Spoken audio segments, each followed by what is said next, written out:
नाज़रीन, इतवार का दिन भी दीगर दिनों की तरह बड़ा ही आज़मत और बरकत वाला दिन है। इतवार को कई तारीख़ी निस्बतें और खुसूसियात हासिल हैं। चंद एक खुसूसियात ये सुनिए और नोट भी फरमा लीजिए। अल्लाह पाक ने इतवार के दिन 3 किस्म के तारे पैदा फरमाए, 7 समंदर भी इसी दिन बनाए।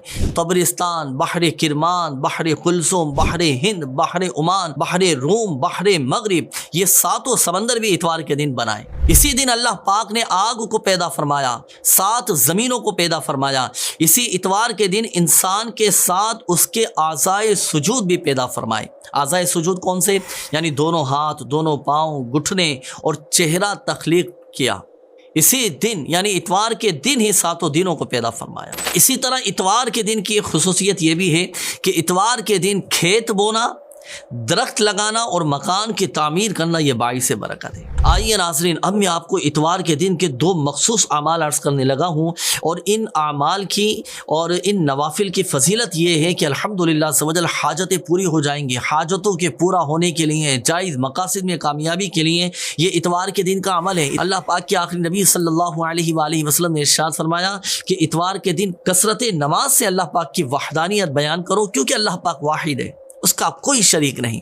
जिसने इतवार के दिन नमाज ज़ोहर के फ़र्ज़ और सुन्नतों के बाद 4 रकात नमाज पढ़ी, यानी नमाज ज़ोहर जब आप मुकम्मल पढ़ लेना तो अब उसके बाद 4 रकात नमाज पढ़ी। किस तरह पढ़नी है? पहली रकात में सूरह फातिहा और फिर सूरह सजदा पढ़े।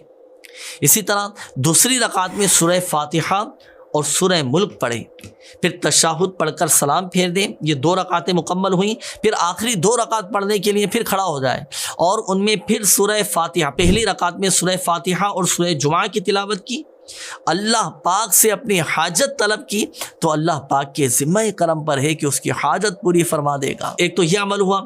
इसी तरह एक और अमल ये भी है हाजतों के पूरा होने के लिए कि जो ज़रूरतमंद, जो हाजतमंद इतवार के दिन तुलुए आफ्ताब के वक्त 10 बार सूरह काफिरून पढ़े तो अल्हम्दुलिल्लाह सवजल उसकी हाजत पूरी हो जाएगी और उसका काम बन जाएगा। तो नाज़रीन, ये थे इतवार के दिन मखसूस आमाल जो आपने खुसूसियत के साथ इतवार के दिन करने हैं। इतवार का दिन छुट्टी का दिन है, उमूमन ऑफिस वगैरह की, दुकानों की, कारोबार की छुट्टियां होती हैं, तो उस दिन आपने खुसूसियत के साथ अगर कोई हाजत है तो इस अमल को कीजिएगा, आपकी हाजतें पूरी होती चली जाएंगी। आइए नाज़रीन, अब मैं आपको अर्ज़ करता हूँ कि इतवार का दिन आपने कैसे गुजारना है, किस तरह हम नेक अमाल के मुताबिक इतवार का दिन गुजार सकते हैं।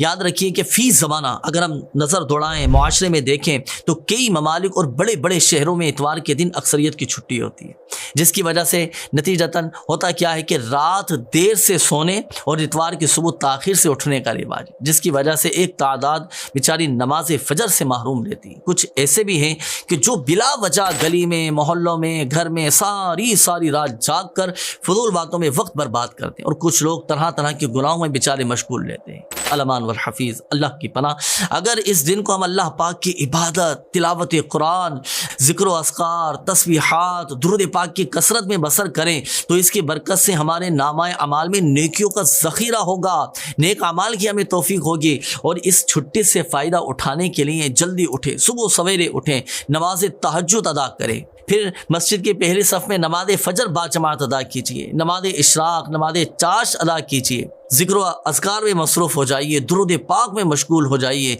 इसकी बड़ी फ़जीलत है। हदीस पाक में है कि जो फ़जर की नमाज जमात से पढ़े फिर वहीं बैठकर ज़िक्रुल्लाह करता रहे, अल्लाह का ज़िक्र करता रहे यहाँ तक कि आफ़ताब बुलंद हो जाए, यहाँ तक कि सूरज तुलू हो जाए, फिर वो 2 रकातें पढ़े तो उसे पूरे हज और उम्रे का सवाब मिलेगा। इसी तरह इतवार के दिन की इब्तिदा ये नेक अमाल के साथ कीजिए। इस दिन की अच्छी इब्तिदा के साथ फ़राइज़ व वाजिबात की अदायगी के अलावा दिन भर नेकियों में मशगूल रहें। इंशाअल्लाहुल करीम ढेरों ढेर बरकत